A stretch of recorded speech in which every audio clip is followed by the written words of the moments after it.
here because he's dead. He died in Vietnam. Lieutenant Dan would be here, but he's on the boat getting more shrimp. I like shrimp. I hope you all do too.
ready. There's the whole translation business.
You ready, bud? Yep. Check, test, 1, 2, 1, 2, check, check, check, check. Good. Need a white balance? Sure, I'll take one. Thank you. Got it? Yep. Okay.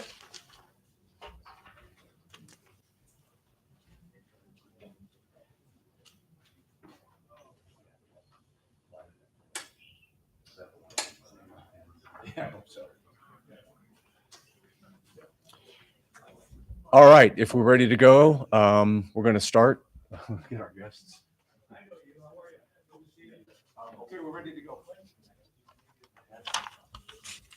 Come on through here. That's fine.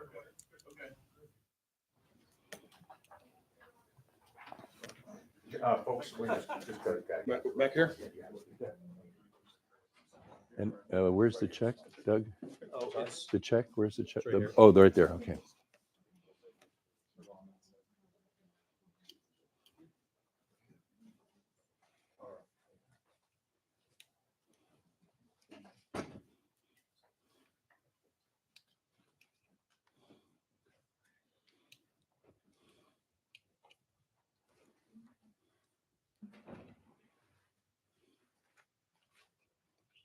Everybody ready? Okay. Thank you for coming, and thank you for those watching on live stream. Today I'm going to deliver a $7 million check from the state of Arizona through the Department of Education to the Hilton Family Holocaust Education Center.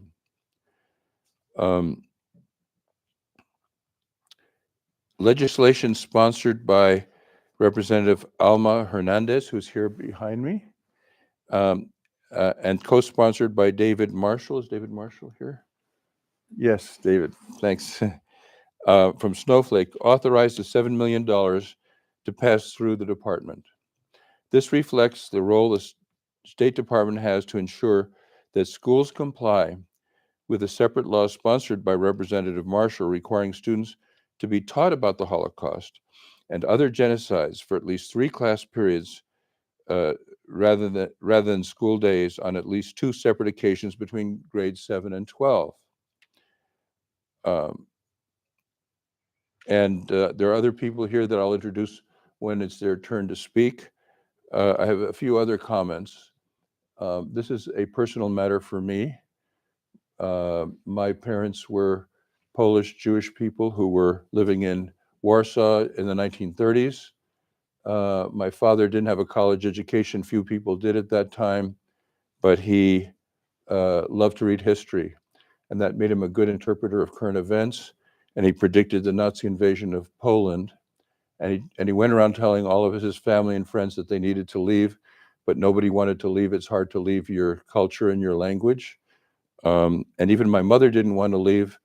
My older sister was already born in Poland, and so she had a small child. But in those days, husbands had more influence over their wives than they do now, and he made her leave. And they couldn't come to the United States legally right away, so they went to Canada, where I was born. And then we all came to the United States when I was 4. I know that, and now all of my extended family were killed in the Holocaust. So when my chief deputy, Margaret, has a family reunion, she has over 100. When I have a family reunion, it's my sister and me. And I know that my immediate family survived because of my father's knowledge of history and ability to interpret current events.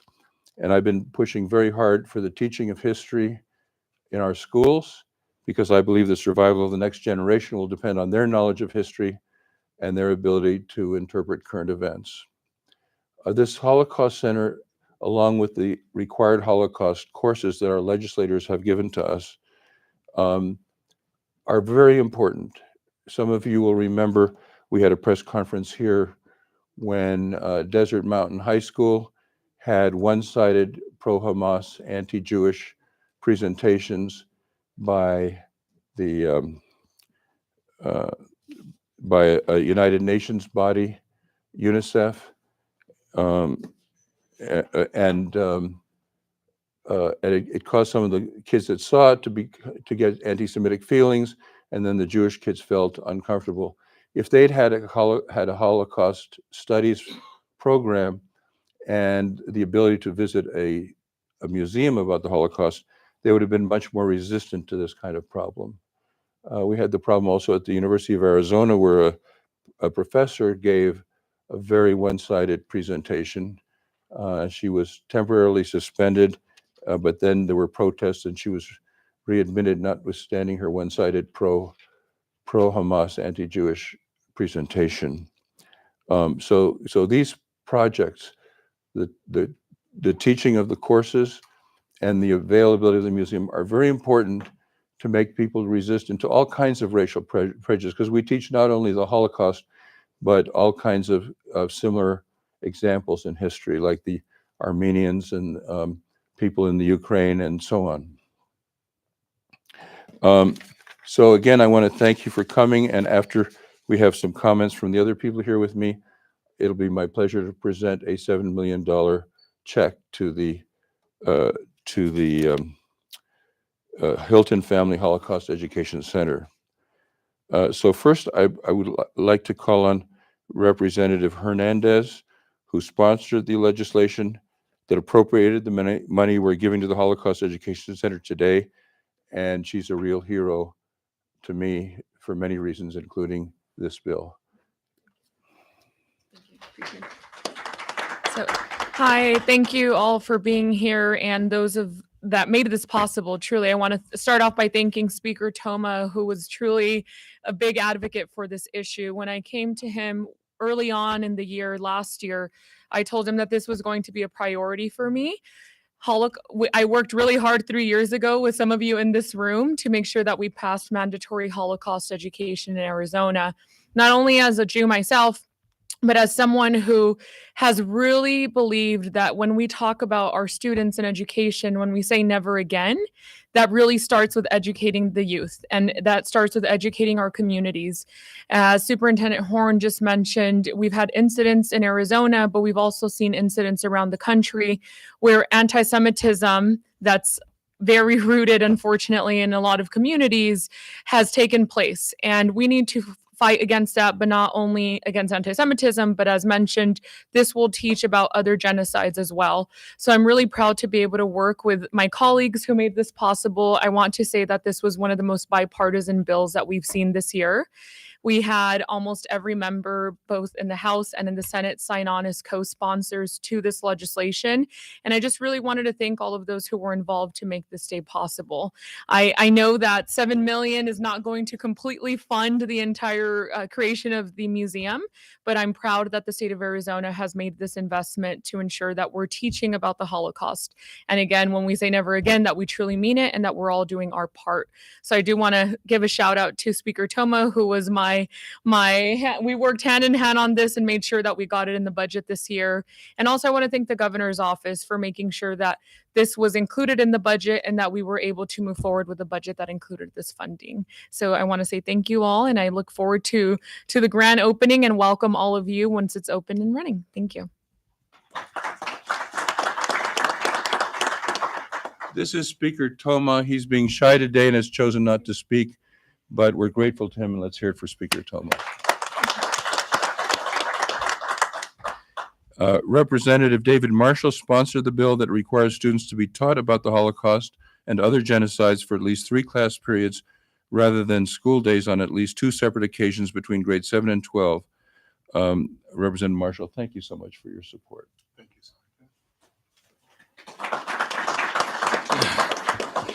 Well, just to let it be known, I asked not to speak as well. But yes. Well, I want to say good morning to everyone here. I'm Representative Dave Marshall from Legislative District 7. I want to first thank the superintendent. He and Bobby, where's Bobby?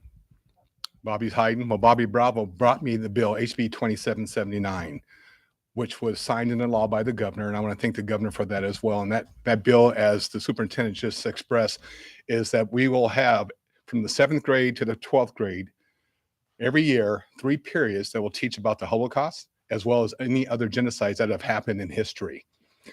So I'm excited about that. But I'm also want to thank Representative Alma Hernandez for inviting me. She knows that I am a staunch supporter and advocate for Israel. I travel to Israel every year, and I teach over in Israel once or twice a year biblical studies. So I've been doing that for 15 years now. And so I'm really a staunch supporter of Israel. But I believe that this, I'm going to call it a museum, is necessary due to the anti-Semitic rhetoric and the insensitive and sometimes violent behavior towards the Jewish people who live in our country and who attend our schools. And this project will be a tourist destination, and not just that, but it'll be an Arizonan destination as well as field trips for our children to come and learn a true story about the Holocaust, a horrific story about the Holocaust. And so I think that once this project is finished and is up and running, I think it'll do a wealth of good for our state, but not just for our state though, for all of our students to come to visit, to learn. Like I said, I go to Israel every year and I visit Yad Vashem. Yad Vashem is a Holocaust museum in Israel. And if you ever get a chance, if you can't go online and look at it. It is amazing. It's heart-wrenching. But people, our kids need to know the truth. So when they do graduate from high school and they go to college, that they're already prepared mentally that this is truth and that they won't partake in what we're seeing today across our country. So thank you for having me. Thank you, Superintendent. Thank you. Speaker, and Alma. And if you wanted to thank Bobby, he's here now. Oh, it's too late, Bobby. Thanks, Bobby.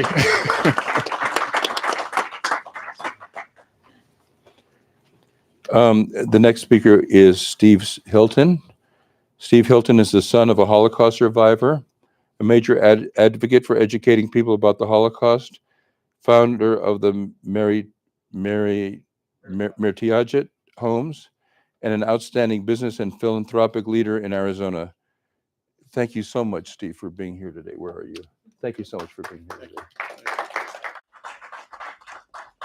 Good morning, everybody. I've been asked to share a few words about what the project's all about and what we're going to be building in downtown Phoenix. But before I do that, I want to give my deepest gratitude and thanks to Speaker Toma, Representative Hernandez, Representative Marshall, and all the others at the legislature that worked so hard to get this bill passed and to get this appropriation. This was a tough year with a huge budget deficit. To be able to get this money in this time was quite an accomplishment. And if it wasn't for their efforts, we wouldn't be standing here today. So I want to just thank them again from the bottom of my heart. So much appreciation. This is such an important project for me and for this community. I'm a 50-year resident of Arizona, first generation American. As Superintendent Horn said, my father was a survivor. He was the only survivor in his family. He grew up in Warsaw, Poland, was born in 1929. It was a tremendous amount of anti-Semitism in the 1930s in Poland. The Nazis invaded in 39. He and his family were captured in 43. And he ended up being the only survivor in his family. He survived through 5 different camps. The first camp was Majdanek, right outside of Poland. He was in Buchenwald, and the last camp we liberated him was in Theresienstadt, which is in Prague, Poland. We've always been tremendous advocates of Holocaust education, going back more than 30 years to when the United States Holocaust Memorial Museum was built in Washington, D.C.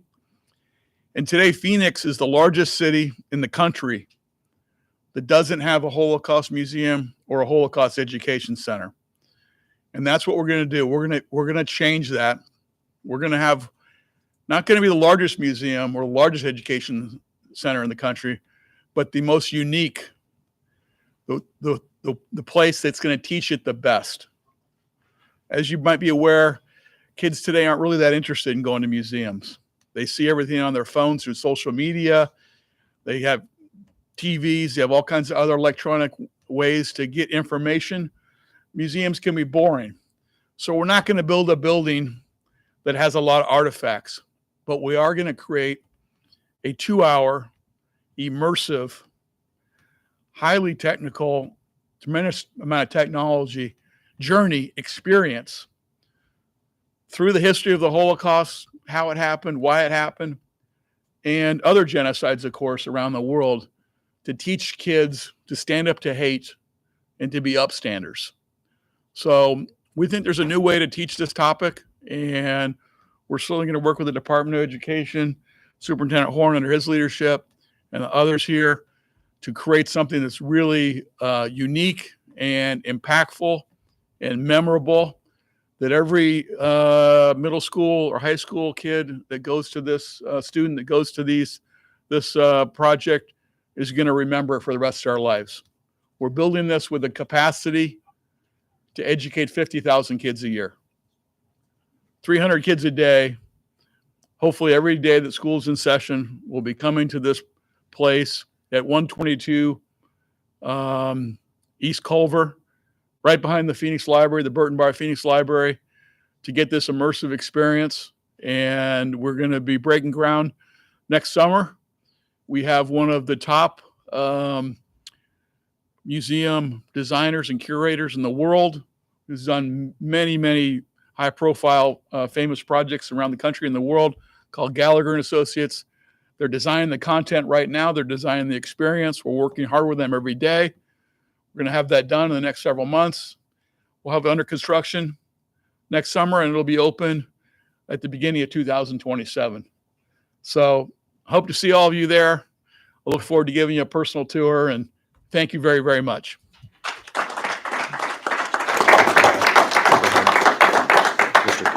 Yes. I just want to say thank you, Steve, for everything you do, which is an awful lot. So thank you so much.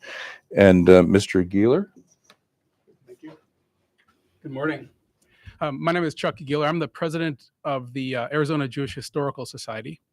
And I also just wanted to take a few moments to thank, from the bottom of my heart and from, on behalf of the Jewish Historical Society, thank you to everybody who's been involved in this and is helping make this a reality.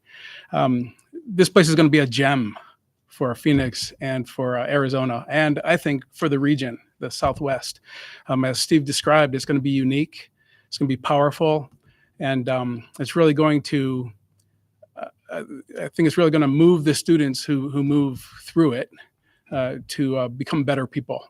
That's the goal. So again, thank you very much for everyone who's supported it, and we look forward to the grand opening and seeing you all there. Thank you.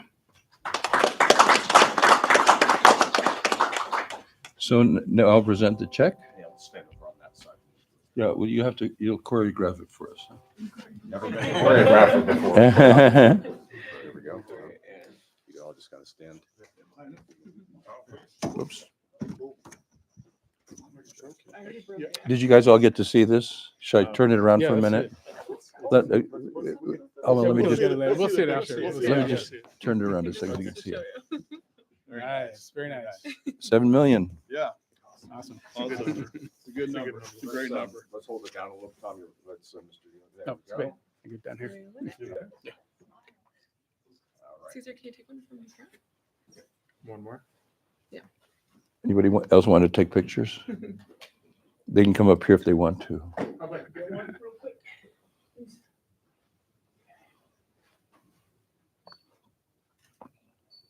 Thank you. Thank you. Thank you. Okay, we're ready to take any questions anybody might have. Anybody have any questions? Yes. So we're coming up on the 1-year anniversary of October 7th. What is the significance of this in the context of that, and what steps, at least in Arizona, can be taken further in regards to Holocaust? Thank you. That's a wonderful question. The big significance of October 7th was the unbelievable tragedy for the Israeli victims. But it has significance in this country as well, because we've had a lot of people, especially college students, demonstrating in favor of Hamas and often generating anti-Semitism. I saw a picture of New York of a woman there was a Jewish woman there, and she was trapped by a car in front of her. She couldn't get out, and there was a mob there, and the leader had them chant, "Say it loud, say it strong. We say it strong, say it clear. We don't want no Zionists here." And this poor Jewish woman was subjected to that. And so there's a tremendous. It's amazing that there's been that the reaction to the Jewish people being victimized in Israel is for people all of a sudden to start expressing more anti-Semitism and victimizing Jewish people here. So we think people who are subject to Holocaust education and to the museum will not be susceptible to that kind of thing. They won't be susceptible to hate of any kind against anybody because they'll see what it can lead to. So in that sense, this is very, very much related to almost 1 year from October 7th. Thanks for that question. Any other questions? Yes. Where downtown is this museum gonna be built? It's right near the Phoenix Public Library. There's already a Jewish Cultural Center there. Anybody else have a question? If go ahead. That's okay. Maybe Representative Hernandez or Marshall Mhm. can comment on this. Is there anything we could expect kind of next session that could kind of be proposed, at least in regards to the Jewish community, protecting against either, acts of violence against the community or other marginalized groups when it comes to, we've seen recent increase in anti-Semitism and protests on campuses? Correct. Yeah. So thank you for that question. And every year I run legislation on behalf of the community and I work with different stakeholders and different organizations. This year, obviously, yes, as you mentioned, October 7th is right around the corner. School is now back. And fortunately, I haven't seen any major issues like we were seeing during the last semester of school. I'm also a student, so I definitely am very involved, and I'm always keeping an eye and an ear open to making sure that we're doing what we can to protect our students. So I know that we will be working on some issues. It just really depends. I don't know what's going to happen between now and January. I don't believe that we can really predict that. However, I will say that it is great to know that ABOR is working on their own policy changes as well.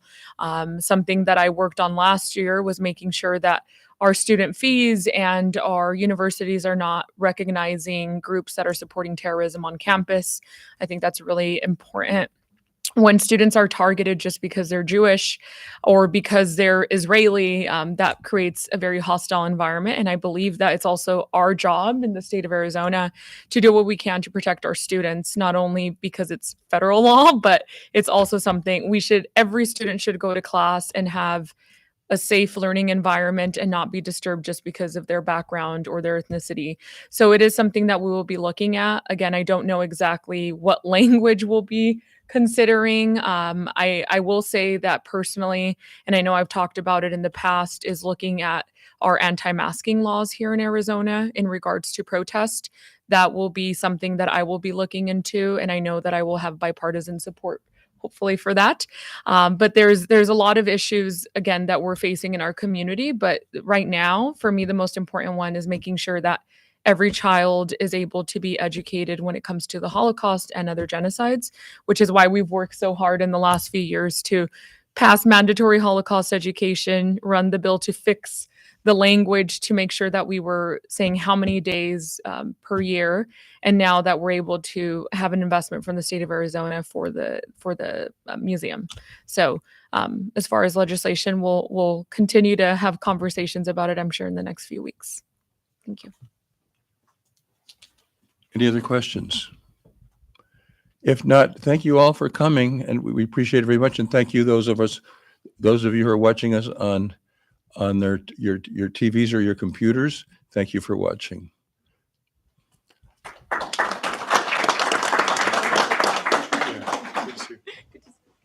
Did you guys stay?